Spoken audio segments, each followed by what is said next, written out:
Après des mois de bataille, LCI arrivera donc demain sur la TNT gratuite. Un passage en gratuit très attendu par la chaîne dont il faut rappeler qu'elle a été la toute première chaîne info continue en France puisqu'elle a été lancée en 1994 par le groupe TF1 il y a 22 ans. Alors à quoi va ressembler cette chaîne? Nicolas Charbonneau, bonjour. Bonjour Jean-Marc. Merci d'être avec nous en direct ce matin sur Europe 1. Vous êtes directeur général de LCI.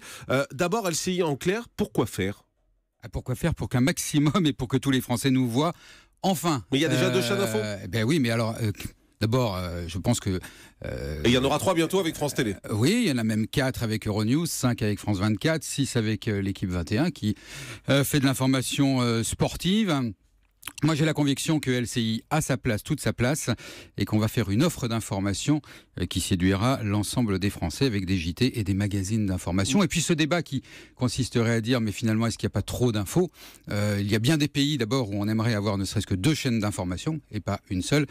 Et c'est un débat qui, par exemple, n'agite pas le débat de la presse écrite, où on se félicite, au contraire, qu'il y ait un maximum de titres de presse écrite. Et on se désole. On va être l'un des pays avec le plus de chaînes info, quand même. Et c'est merveilleux d'avoir autant de sources d'information, mais j'ajoute à ça les smartphones de l'information. Ouais. On en a dans sa poche, elle vient à nous, l'information.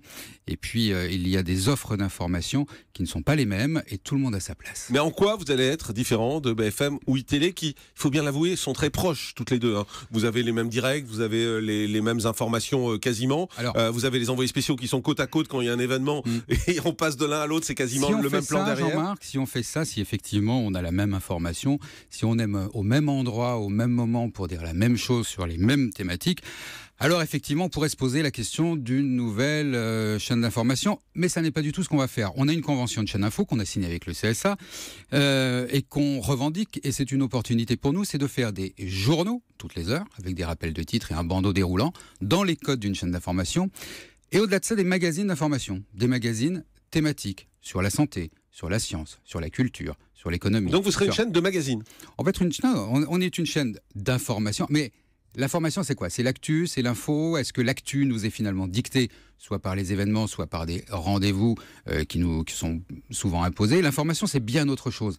L'information, quand on regarde ce que c'est que l'info, un magazine culturel. Vous voyez par exemple, à partir de vendredi soir, les téléspectateurs de LCI vont pouvoir découvrir un magazine d'information culturelle.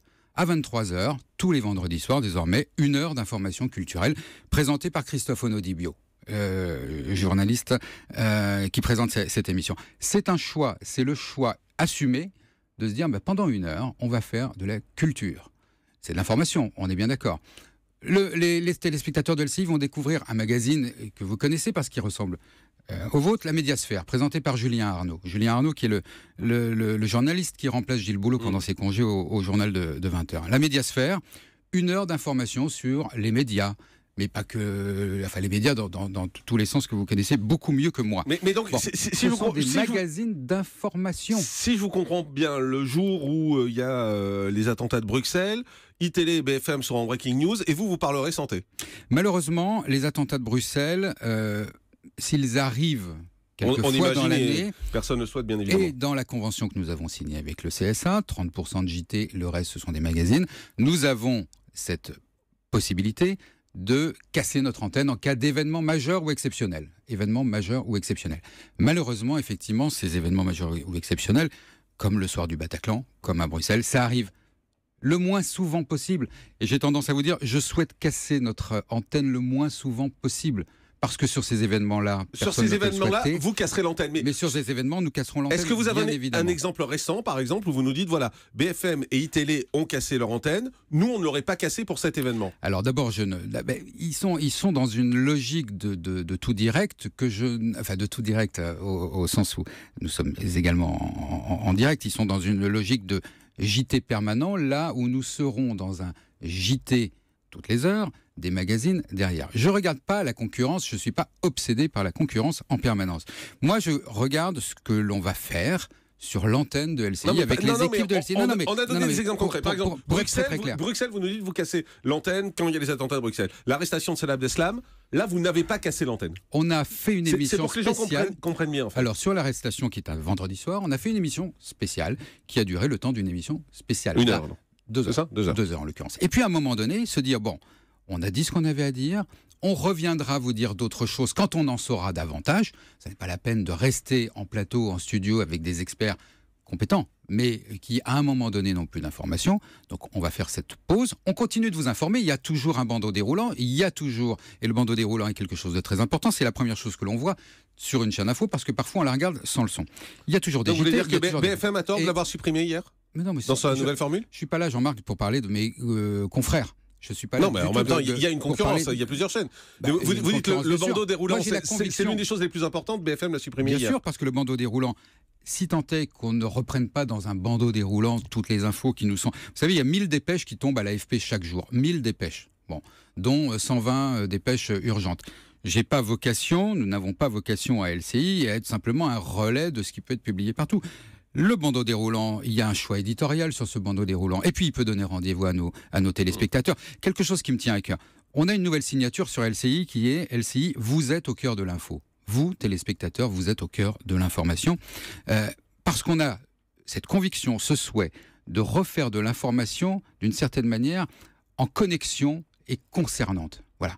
On a installé des rendez-vous que les téléspectateurs vont découvrir demain. Demain matin à 9h, par exemple, on a le nouveau rendez-vous de Valérie Expert. 2 heures d'information sur de l'info qui me concerne, qui nous concerne. Bon. Non, mais je comprends, c'est un autre style, c'est une autre façon de faire l'info. Vous serez sur la chaîne 26 sur la TNT gratuite. C'est un problème? C'est un handicap d'être la dernière des chaînes, mais en même temps, on est la dernière arrivée et sur le plan de service. Pour nous, donc, il va falloir qu'on soit une chaîne de destination, une chaîne de rendez-vous, avec des rendez-vous à heure fixe, sur des thématiques fixes, de l'intérêt de ne pas casser la grille tout le temps. Et par exemple, demain matin, 9h, rendez-vous Valérie Expert, 23h vendredi, rendez-vous Christophe Onodibio sur de l'actualité. Mais vous auriez aimé être collé à BFM ou ITélé, par exemple? On verra, pour l'instant, on est très heureux d'être... On verra, c'est définitif. Non, pour l'instant, on est d'abord très heureux qu'enfin, les Français nous voient à partir de demain matin, 5h59 sur la TNT. C'est ça l'important. C'est dit, on fait une pause, reste avec nous, à tout de suite sur Europe. Jean-Marc Morandini sur Europe 1. Le Grand Direct, 9h midi.